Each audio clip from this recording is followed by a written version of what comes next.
Bonjour, aujourd'hui je vais vous parler d'un sujet qui vous passionne, les sorcières. Je vais commencer par une légende. Et là, je dis bien, c'est une légende, ce n'est pas dans mes croyances, hein, c'est bien une légende. Donc, je vais vous parler de Lilith. Alors Lilith, elle apparaît dans différentes civilisations. Dans la civilisation mésopotamienne, c'était une démone, ou même considérée comme la mère des démons. Je vais vous raconter une autre légende. Donc, la voici. Lilith aurait été la première femme d'Adam. Dieu aurait créé Adam et Lilith dans la même terre, les plaçant au même niveau. Du coup, Adam ne supportant pas de voir Lilith qui ne voulait pas se soumettre à son autorité, à lui, puisqu'il se considérait comme supérieur à elle, euh, il y a eu donc ça s'est mal passé et Dieu, pour punir Lilith qui ne voulait pas se soumettre à Adam, la chassa de l'Éden et fit mourir tous les enfants, fit mourir à la naissance tous les enfants qu'elle conçut à ce moment-là. Puis l'a rendue stérile. Lilith, pour se venger elle-même de Dieu, commença à tuer des bébés humains avant, donc dans la religion hébraïque, avant la circoncision et tout ça. Je ne vais pas rentrer dans les détails, mais on retrouve effectivement des allumettes, des amulettes de protection qui ont été retrouvées, qu'on mettait sur les bébés pour les protéger de Lilith, qui aurait pu venir les tuer. Voilà cette légende. Donc Lilith est très connue des sorcières. En fait, Lilith est la représentation de la femme rebelle, de la femme insoumise, hein, mais stérile. Du coup, et Ève est la représentation de la femme soumise et la femme génitrice, hein. La femme, au contraire, qui peut produire, ouais, c'est ça, hein, produire beaucoup d'enfants. Donc Lilith a été beaucoup reprise par les féministes, mais aussi en psychanalyse, parce que donc dans la psychanalyse, on étudie les mythologies, les symboles, tout ce qui peut toucher à l'inconscient collectif. Et Lilith est une figure de notre inconscient collectif. Voilà, donc elle est la représentation de la femme rebelle, donc la représentation de la sorcière, de la femme qui ne veut pas se soumettre au pouvoir de l'homme, tout simplement. Donc aujourd'hui, on parle beaucoup des sorcières. Et je vais faire la différence entre la vraie sorcière, la sorcière qui pratique les arts occultes, et la sorcière, la femme sauvage, en fait, hein, parce que ça n'a rien à voir. On a souvent tendance à dire « Ah, c'est une sorcière », autant positive que négative, hein. D'ailleurs, on me l'a moi souvent dit, particulièrement que j'étais une sorcière blanche, donc une sorcière bénéfique. Voilà, je ne me considère pas réellement comme une sorcière, puisque je n'en ai pas la prétention. Je pratique effectivement un art occulte qui est la cartomancie, hein. Mais il y a énormément d'arts occultes que je ne pratique pas du tout. Par exemple, l'invocation. Voilà, alors attention, parce que les arts occultes, ce sont des arts cachés, hein, qui demandent une initiation, et c'est très très bien comme ça. Parce que la vraie sorcière, ou le vrai sorcier, à la base, tout ce qui était oraculaire, les oracles, était surtout destiné aux femmes, hein, parce qu'elles sont lunaires, elles ont cette sensibilité à aller dans ce qui est caché.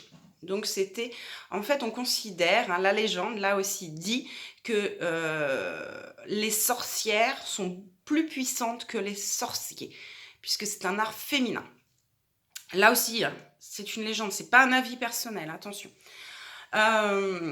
Voilà, donc il faut bien faire la différence entre la vraie sorcière, le vrai sorcier qui a été initié à la magie, qui travaille dedans en conscience, de la sorcière dans l'imaginaire, la femme rebelle, insoumise. Euh, voilà. Alors, on a tous amené un peu à faire de la magie. Comme je vous dis, moi je fais de la magie naturelle. L'âme agit. C'est vraiment ça. Mais je ne me considère pas comme une sorcière. La magie naturelle, c'est vraiment la magie qui ne demande pas d'initiation particulière. C'est vraiment l'entrée, en fait, dans la magie en tant que telle. Hein, magie ou sorcellerie. Hein. Le mot fait peur, mais c'est pareil, hein, il n'y a pas à avoir peur. Du coup, la magie naturelle, en fait, toute magie, hein, l'âme qui agit, se base sur le pouvoir de l'intention. Donc nous sommes tous, entre guillemets, des magiciens de la vie parce que nous utilisons notre pouvoir de l'intention en conscience ou non. Hein. Les bonnes paroles, les prières, l'intention d'amour s'apparente à de la magie blanche. Et la médisance, la haine et tout ça s'apparente à de la magie noire.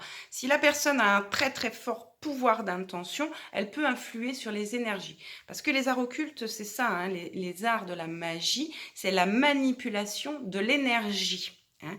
Aujourd'hui, en fait, les scientifiques le prouvent, hein, que tout est énergie, tout est vibration.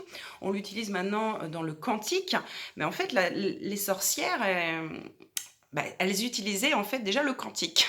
Peut-être ne pas en placer le mot comme ça, mais elles faisaient du quantique, tout simplement. Et la magie, c'est ça. C'est la manipulation des énergies. La manipulation des énergies demande un gros travail sur soi parce qu'il faut faire très attention à ses pensées racines, à ses intentions racines. Il faut être très centré, il faut très bien se connaître parce que même un sort bénéfique, hein, peut basculer dans une catastrophe, une véritable catastrophe. Donc très attention à ça. Euh, En fait, oui, c'est ça, hein, le sorcier, la sorcière va faire énormément de travail. Là aussi, sur soi, là aussi où on fait de la magie noire un petit peu sans s'en rendre compte, parce qu'en fait, la limite est très, très mince entre la magie blanche et la magie noire. En fait, vous faites de la magie noire dès que vous ne demandez pas l'accord de la personne. Alors là, vous allez me dire, oulala, ouais. Donc tout ce qui peut être soin énergétique, ça se base, attention, hein, souvent on veut aider la personne, on se dit: «Bon, je vais lui faire un petit soin énergétique, je la mets pas au courant et tout ça». Ouah, ben non. Ben non, faut pas en fait parce que vous ne vous rendez pas compte des conséquences. Parfois, on fait des choses dans un but bénéfique pour aider les autres et il y a des conséquences négatives à ça. Vous ne pouvez pas connaître les conséquences de ce que vous venez de faire. Et encore plus important, vous venez d'enlever le pouvoir personnel de la personne. Elle a un pouvoir de décision, elle a un pouvoir de libre arbitre. C'est son choix, c'est pas le vôtre. Alors je sais que c'est pour aider les gens, je le conçois très bien, mais attention, attention à ça, parce que là vous basculez déjà. Très attention à ça. Donc en fait, on fait un petit peu de la magie sans s'en rendre compte. Et les retours de magie noire sont en fait les retours quand on commence à faire vraiment des choses. En fait, les sorcières, les sorciers, ceux qui pratiquent les arts de la magie, sont très conscients du retour. Hein. Il y a toujours une compensation, il y a toujours un retour. Et ça, il faut en être conscient. Et quand on n'en est pas conscient, on va se prendre le retour en pleine tronche.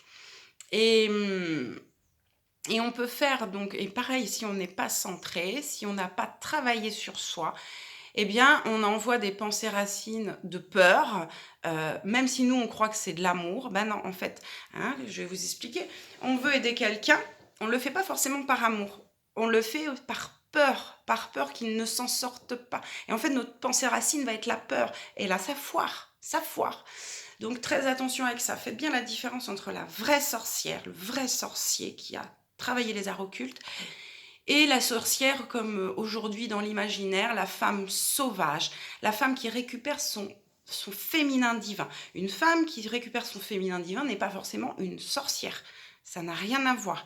C'est pareil, j'ai souvent vu j'ai rencontré des vraies sorcières. Hein. C'est pour ça que je ne me place pas en qualité de sorcière.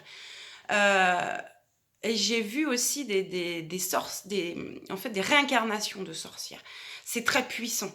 Et des sorcières qui ont travaillé vraiment les arts occultes, qui ont été initiées en haute magie, eh ben, je vous promets qu'il s'en dégage une puissance impressionnante.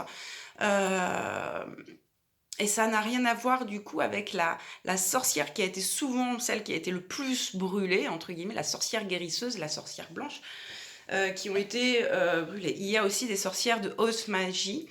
Euh, voilà, en sorcellerie, il y a ce qu'on appelle aussi la magie invocatoire, où on invoque. Donc là, on choisit d'invoquer des entités maléfiques ou des entités bénéfiques. Il y a toujours un retour. Les entités maléfiques offrent énormément de pouvoir, mais demandent énormément aussi, alors que les entités bénéfiques ne portent pas de pouvoir, mais ne demandent rien en retour. La lumière apporte énormément de choses, mais elle ne vous apportera pas forcément de pouvoir. Au contraire. Donc après ça, la sorcière, le sorcier va choisir. Moi, je ne fais pas du tout ce genre de choses, du tout, du tout, du tout, hein. Je vous le dis bien, je ne suis pas on peut me qualifier de sorcière en tant que femme sauvage, en tant que magie naturelle, hein. J'utilise des plantes, on va dire, elle est plus dans la magie verte et tout ça. Mais non, effectivement, je manipule les énergies, puisque je fais des soins énergétiques. Malgré tout, je ne me considère pas réellement comme une vraie sorcière, hein, soyons clairs. Faisons bien la différence entre tout ça, hein. J'ai un énorme respect pour ceux qui pratiquent les arts de la magie. Et c'est justement parce que j'ai beaucoup de respect pour eux que j'estime qu'il faut bien faire la différence. Parce que c'est énormément de travail sur soi et c'est surtout de la conscience des actes derrière et des conséquences qu'on peut en avoir. Malheureusement, beaucoup de gens se lancent comme ça, vont commencer à faire des choses, ouvrir des portes, ils n'ont aucune conscience de ce qu'ils sont en train de faire et ça peut vraiment dégénérer. Donc faites très attention avec ça. Voilà, c'était tout pour cette première vidéo. J'espère que ça vous a plu, que si vous avez des questions à me poser, bien, allez-y, ce sera avec plaisir. Et puis, bah, à une prochaine. Des bisous.